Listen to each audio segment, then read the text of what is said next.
Now, Carl, let's talk about the coolest principal, teacher, whatever the fuck this guy is in the history of schools. Yes. Agreed. A former academic dean at Boston Public Schools. Congratulations to the Celtics, by the way. Bring on the Miami Heat. Public schools have been sentenced to over 18 years in federal prison for his involvement in recruiting at-risk school students into a gang and running a drug-selling operation on school premises. Wow. This guy's baller, dude. That really is.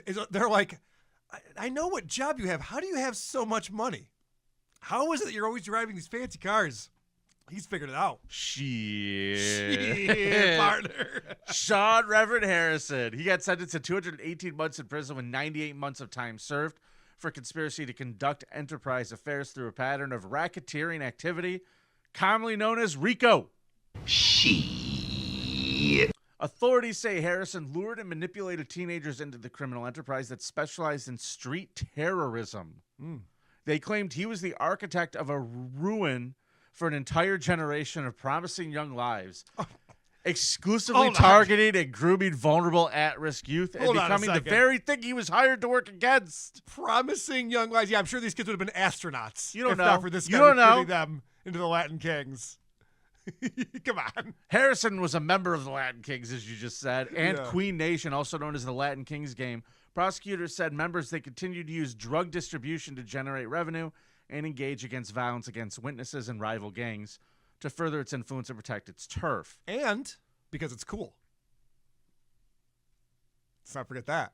Girls look at you different when you're connected. Fuck yeah. In 2015, Harrison started working for Boston Public Schools as an academic dean of the English high school.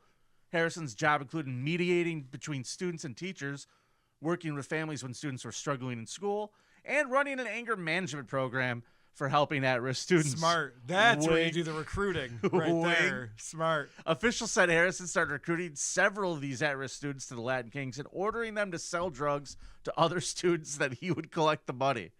In March 2015, Harrison started to become suspicious of a particular student, Carl, Yep. because he thought this kid was pocketing the money.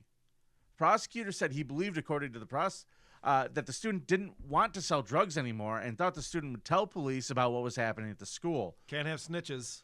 On March 3rd, 2015, Harrison met the student at a McDonald's and shot him in the head. Can I just ask you this, Smitty? Yeah. Why would you meet at a McDonald's to murder someone?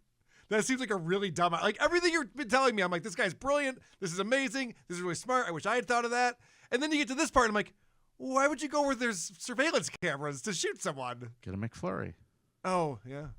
They're delicious, Carl. See, I don't think like you, buddy. That's why there's two of us on this show. Yeah, you know. Smart. Together, we're the perfect criminal. Yes. Harrison met the student at the McDonald's, shot him in the head, like I said. The incident was caught on surveillance footage, and the student survived. Oh, Jesus. The student spoke with investigators and told about Harrison's alleged scheme at the high school, which included recruiting students to the Latin Kings and selling drugs on campus. Harrison was convicted of attempted murder for that incident and sentenced to 25 years in state prison on top of all those other convictions.